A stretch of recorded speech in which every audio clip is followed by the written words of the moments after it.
Shalom, apa kabarnya adik-adik semua? Semoga kalian semua dalam keadaan sehat dan dipenuhi dengan sukacita yang dari Tuhan.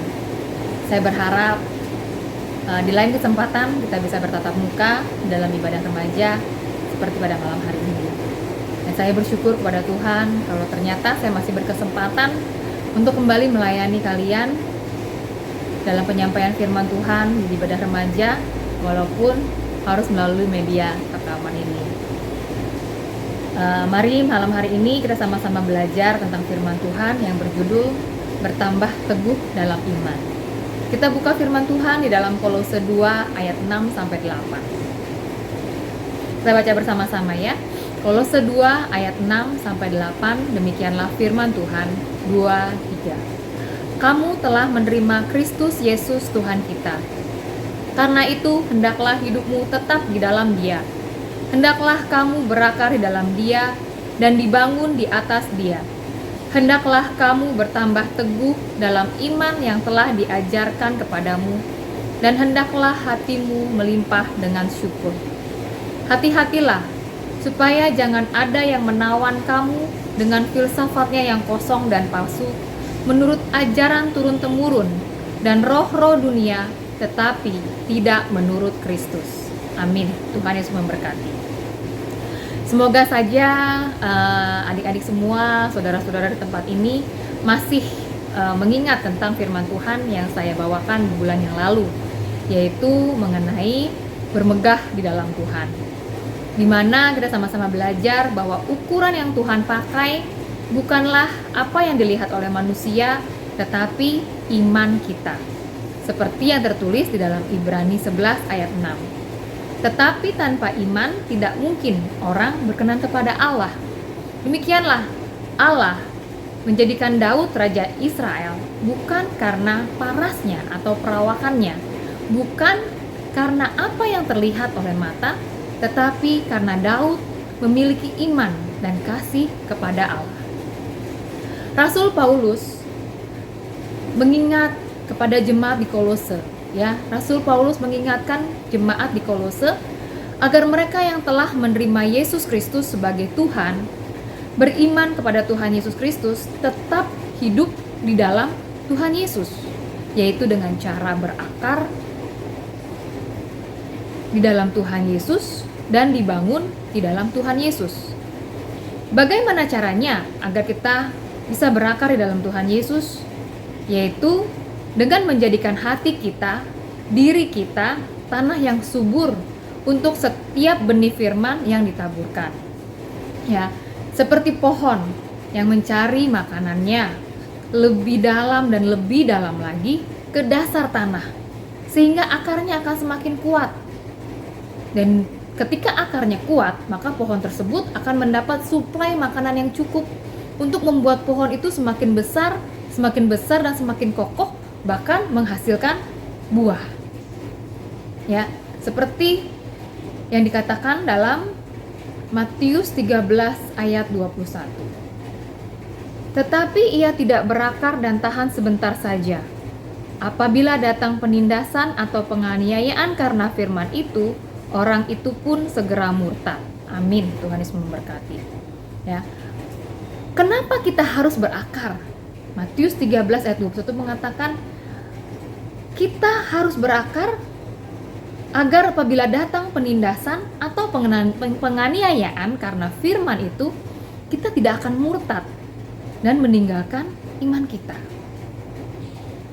Kalau dibangun di atas Dia, berarti kita harus membangun di atas batu. Ya, kalian pasti sudah sama-sama sudah sering belajar, bahkan sudah memahami tentang dasar dan bangunan.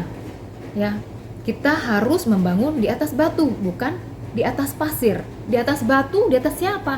Yesus Kristus sebagai batu penjuru. Kita harus mau dibangun di atas Yesus, sehingga kita dapat menjadi kokoh dan tidak akan hancur walau apapun yang terjadi. Kita bukan bangunan yang dibangun di atas pasir. Karena apabila kita dibangun di atas pasir, ketika datang begitu banyak pencobaan, penyesatan, kesesatan, maka kita akan dengan mudah digoyahkan, bahkan diluluh lantakan menjadi hancur berkeping-keping. Matius 7 ayat 24 katakan, kita buka lagi bersama-sama. Matius 7 ayat 24. Demikianlah firman Tuhan. Setiap orang yang mendengar perkataanku ini dan melakukannya, ia sama dengan orang yang bijaksana, yang mendirikan rumahnya di atas batu. Dengan demikian dapat disimpulkan bahwa kita harus mendengar firman dan melakukan firman itu sebagai bentuk perwujudan iman kita, agar kita dapat terus hidup bersama-sama dengan Tuhan Yesus. Bahkan kita menjadi bertambah teguh di dalam iman percaya kita kepada Tuhan Yesus. Saudara-saudara, kita sama-sama memahami bahwa dunia ini bukan semakin baik. Dan kita sendiri melihat begitu banyak kesusahan dan kejahatan yang terjadi di sekitar kita. Bahkan kadangkala kita menyaksikannya sendiri. Teknologi yang semakin canggih seringkali bukannya membawa kita kepada Tuhan lebih dekat, tetapi justru mungkin membuat kita menjauh dari Tuhan tanpa kita sadari. Ya, seperti contohnya mungkin dengan teknologi kita jadi terlalu asik sehingga melupakan jam-jam ibadah kita. Kita balik lagi, Kolose 2 ayat ke-8 tersebut katakan, hati-hatilah supaya jangan ada yang menawan kamu dengan filsafatnya yang kosong dan palsu, menurut ajaran turun-temurun dan roh-roh dunia, tetapi tidak menurut Kristus. Saya bacakan sekali lagi ya. Hati-hatilah supaya jangan ada yang menawan kamu dengan filsafatnya yang kosong dan palsu, menurut ajaran turun-temurun dan roh-roh dunia, tetapi tidak menurut Kristus. Perlu kita memperhatikan hal-hal yang kita dengar, hal-hal yang kita lihat, hal-hal yang kita baca, hal-hal yang kita tonton ya adik-adik. Kalau pada saat itu saja Rasul Paulus bisa mengatakan kepada jemaat di Kolose tentang penyesatan yang ada dan yang terjadi di sana, saya rasa semakin zaman, semakin bertambahnya abad demi abad, maka bentuknya akan semakin canggih. Sekarang ini sebenarnya banyak peristiwa, banyak istilah-istilah ya, bahkan ada istilah yang mengatakan mendekatkan yang jauh dan menjauhkan yang dekat. Hal ini benar adanya ya adik-adik. Teknologi bisa membuat kita jauh dari orang yang terdekat dengan kita. Tapi teknologi juga bisa membuat kita dekat dengan orang-orang yang berjarak jauh dengan kita. Seperti saya, ya, anak-anak saya walaupun berjauhan dengan opungnya, tapi bisa menjadi dekat ketika kita video call. Demikian juga saya, kalau kangen sama mama saya pasti akan langsung video call, sehingga terasa jarak itu tidak ada. Kami bisa saling bercerita, mencurahkan isi hati, melihat keadaan dan wajah dari masing-masing, sehingga kami bisa tahu kondisi yang di sana dan yang di sini itu seperti apa. Filsafat kosong dan palsu menurut ajaran roh-roh dunia itu bisa masuk ke dalam diri kita melalui berbagai macam cara.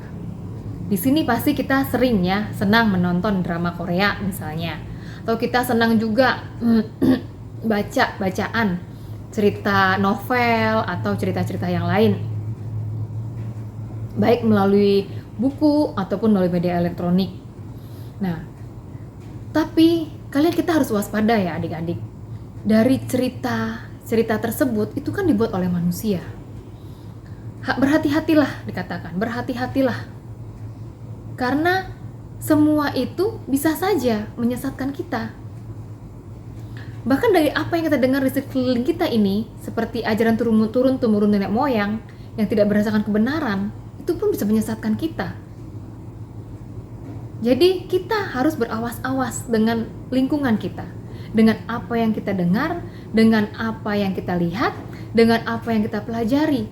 Karena bila tidak, maka penyesatan itu akan datang, sehingga kita tidak lagi dibangun, berakar, dan bertumbuh di dalam kebenaran. Karena kita akhirnya akan dibawa oleh roh-roh dunia. roh-roh dunia dan dongeng-dongeng turun-temurun yang akan membuat kita tidak sepenuhnya lagi mengikut kepada Tuhan Yesus. Karena itulah penting bagi kita semua nih, remaja, pemuda di sini, untuk bertambah teguh dalam iman yang telah diajarkan kepada kita, agar kita tidak mudah disesatkan dengan perkembangan zaman ini, sehingga kita dengan mudahnya menyangkal Yesus, baik secara sengaja ataupun tidak sengaja, baik itu melalui perkataan, perbuatan, ataupun dengan cara hidup kita. Perkataan maksudnya bagaimana sih, Kak? Ya, contohnya misalnya perkataan yang tidak mencerminkan sebagai orang yang percaya kepada Kristus. Kalau kita sudah percaya kepada Tuhan Yesus, hati kita tidak lagi tuh akan dengan mudah mengatakan kata-kata kotor, kata-kata yang tidak baik. Ya. Dan selain itu, apalagi perbuatan yang dengan mudahnya meninggalkan sabat atau pelayanan hanya karena hal remeh-temeh dunia, atau cara hidup yang tanpa kita sadari bergaya dunia dan kemegahannya. Seperti misalnya kita, seperti yang kemarin yang bulan lalu juga sudah disampaikan, kita terlalu hedon, suka dengan kemewahan, suka dengan sosialita yang mungkin kita sendiri nggak paham untuk apa semuanya itu, dan membuat orang lain jadi bertanya-tanya, benarkah dia orang Kristen? Kenapa dia memiliki gaya hidup seperti itu?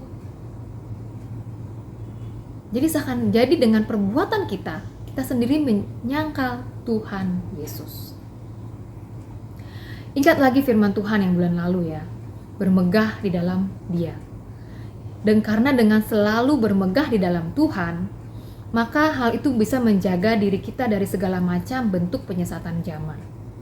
Karena kita selalu ingat bahwa semua yang kita miliki, semua yang terjadi dalam hidup kita, itu bukan karena kita, tetapi karena Tuhan Yesus. Dan orang-orang yang bermegah di dalam Yesus akan selalu mengandalkan Yesus dalam setiap aspek kehidupannya. Karena dia sudah benar-benar menyadari siapa dia, dan dia juga menyadari siapa Yesus. Dalam kemegahannya di dalam Tuhan, berarti sudah pasti dia memiliki iman yang kuat, iman yang besar, iman yang sungguh-sungguh kepada Tuhan Yesus. Seperti contohnya pada saat kemarin Raja Daud. Dia sampai memiliki ribuan mazmur, tanda dia mengasihi Tuhan. Betapa dia bersyukur dan tanda dia mengakui keagungan dan kebesaran Tuhan. Nah, kalian yang masih remaja memiliki banyak tenaga dan waktu. Janganlah lupakan hal ini. Dan jangan undur dari kecintaan kepada Tuhan Yesus. Tetapi hendaklah kalian semua, kita semua yang hadir pada malam hari ini, bertambah teguh dalam iman kita kepada Tuhan Yesus. Jangan undur dan jangan lelah dalam setiap ibadah dan pelayanan kita. Jangan segan untuk bertekun di dalam setiap jam-jam ibadahmu dan mencari kehendak Allah. Jangan segan untuk bekerja bagi Tuhan, mencari jiwa dan menyampaikan firman Tuhan kepada sahabat-sahabatmu. Jangan pernah malu untuk memperkatakan perkataan Injil Kerajaan Surga itu kepada orang lain. Bukan berarti kita berdiri di depan terus bilang, "Hai saudara-saudara, dengarkanlah firman Tuhan." Tidak seperti itu. Tetapi melalui perkataan kita, ketika ada teman kita yang kesusahan, teman kita yang berbahagia, atau teman kita yang melakukan kesalahan, bagaimana kita menegur mereka, menasihati mereka. Melalui perbuatan kita, bagaimana kita mencerminkan sebagai murid-murid Kristus, sebagai orang yang percaya, sebagai orang yang memberi iman kepada Tuhan Yesus. Dan melalui cara hidup kita, bagaimana kita memiliki gaya hidup sebagai seorang Kristen yang menjaganya sesuai dengan firman Tuhan. Ketika kita berakar dan dibangun di atas Dia, maka saatnya bagi kita untuk membangun rumah Tuhan, pekerjaan Tuhan di tengah dunia yang gelap ini. Mungkin apa yang kita lakukan seperti tidak ada artinya, tetapi ingat, Tuhan melihat iman kita dari setiap buah-buah yang kita lakukan. Ibrani 4 ayat 13, mari kita baca bersama-sama. Demikianlah firman Tuhan 2-3. Dan tidak ada suatu makhluk pun yang tersembunyi di hadapannya, sebab segala sesuatu telanjang dan terbuka di depan mata Dia, yang kepadanya kita harus memberikan pertanggungan jawab. Amin. Tuhan Yesus memberkati. Tidak ada yang tersembunyi di hadapan Allah. Tidak ada yang bisa kita tutup-tutupi di hadapannya, termasuk juga pertumbuhan iman kita. Sejauh apa kita telah mengakarkan diri kita dan membangun iman kita, Tuhan Yesus sangat tahu. Karena itu, hendaklah kita berawas-awas agar jangan nanti ketika Yesus datang didapatkannya kita tidak lagi tinggal tetap di dalam iman kita. Karena itu bertambah teguhlah dalam iman kepercayaan kita kepada Tuhan. Kepercayaan atau iman yang memampukan kita melakukan apapun seturut dengan kebenaran Injilnya. Walaupun mungkin orang di sekeliling kita menganggap kita freak atau aneh atau apapun itu, tetaplah fokus untuk bertambah teguh dalam iman kita kepada Tuhan Yesus. Jangan kita mudah terpengaruh, dan jangan karena bujuk rayu dunia ini kita meninggalkan Tuhan. Akuilah Dia dalam segala lakumu, maka Dia akan meluruskan jalanmu. Kita buka firman Tuhan di dalam Amsal. Amsal 3 ayat 6 sampai 7. Demikianlah firman Tuhan. Mari kita baca bersama-sama ya. 2, 3. Akuilah Dia dalam segala lakumu, maka Ia akan meluruskan jalanmu. Janganlah engkau menganggap dirimu sendiri bijak. Takutlah akan Allah, takutlah akan Tuhan, dan jauhilah kejahatan. Saya ulangi sekali lagi ya. Amsal 3 ayat 6 sampai 7. Akuilah Dia dalam segala lakumu, maka Ia akan meluruskan jalanmu. Janganlah engkau menganggap dirimu sendiri bijak.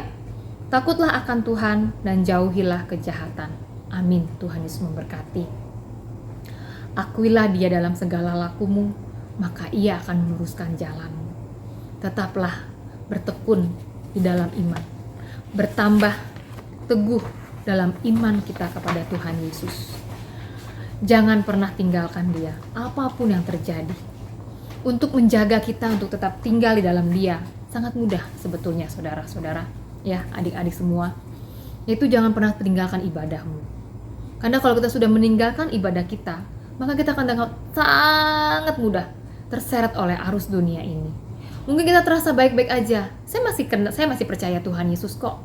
Saya masih Kristen kok. Tapi tanpa sadar, sesungguhnya hanya stempelnya aja Kristen. Tapi sebenarnya kita sudah jauh dari hidup kekristenan, hidup di dalam kebenaran. Jangan kita mengatakan, saya tidak berbuat jahat, saya tidak membunuh orang, saya tidak mencuri, saya tidak berzina, jadi saya sudah baik. Hei, berhati-hati dengan cara kita berpikir. Kebenaran Injil bukan hanya mengatakan hal itu, tapi kebenaran Injil adalah mengatakan tinggal di dalam Yesus, tinggal di dalam Dia, berakar, bertumbuh, dibangun di dalam Tuhan Yesus, dan menghasilkan buah-buah kebenaran yang boleh dinikmati oleh kita sendiri dan juga orang-orang di sekitar kita, orang-orang yang ada dalam kehidupan kita, baik yang kita kenal maupun yang tidak kita kenal. Bertambah teguh dalam iman, bermegah di dalam Tuhan. Ingatlah selalu hal ini, saudara-saudaraku, sampai kita bertemu kembali dalam ibadah kita selanjutnya. Tuhan Yesus memberkati. Haleluya. Amin. Untuk lagu penutup nanti akan dipimpin oleh Kalisa ya. Saya rindu kita menyanyikan lagu pujian bukan dengan kekuatanku. Jadi kita tidak mengandalkan kekuatan kita sendiri, tapi biarlah kita berserah kepada Tuhan sepenuhnya, agar Tuhan yang menuntun kita untuk tetap tinggal di dalam Dia dan menjadi pelaku-pelaku firman-Nya, bekerja di ladang-Nya, bukan dengan kekuatanku. Haleluya. Amin.